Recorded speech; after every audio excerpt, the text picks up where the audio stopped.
ආයුබෝවන්. අදත් ඔයාව මගේ YouTube channel එකට සාදරයෙන් පිළිගන්නවා. මම අද කියලා දෙන්නේ මෙන්න මේ rectangle command එක ගැන. rectangle කියන එක ගන්නවා. ඔයාලට ඕන point එක click කරගන්නවා. ඊට පස්සේ ඔයගොල්ලන්ට පේනවා ඇති මෙන්න මෙතන යටින් තියෙනවා area, dimensions, rotation කියලා. area කියන එක දුන්නොත් අපි මෙතන මේ අපේ rectangle එකේ area එක දෙන්න ඕනේ. ඒ කියන්නේ වර්ගඵලය. dimensions කියන එක දුන්නොත් අපිට dimensions දෙන්න පුළුවන් දිග පළල විදිහට. rotation කියන එකෙන් අපිට rectangle එක rotate කරන්න පුළුවන්. මම dimensions කියන එක ගන්නවා. dimensions ඉස්සෙල්ලාම දෙන්න ඕන දිග. ඊපස්සේ තමයි පළල දෙන්න ඕන. දිග මම 50ක් කියලා දෙනවා. පළල මම දෙනවා 20ක් කියලා. enter කරනවා.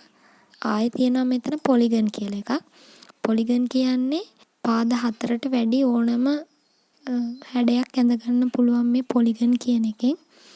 මේ polygon කියන එක ගත්තාම enter number of sides කියලා.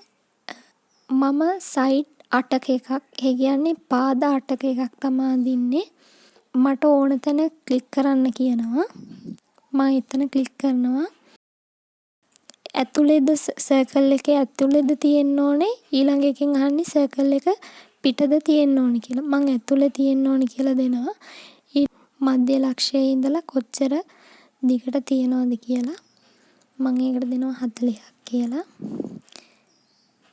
අපි මේ අඳගත්තේ පාද 8ක අෂ්ටාශ්‍රයක්.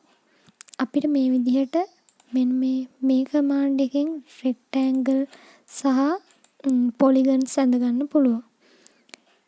ඔයගොල්ලෝ මගේ YouTube channel එක subscribe කරලා මාත් එක්ක දිගටම රැඳිලා ඉන්න කියලා ආරාධනා කරනවා.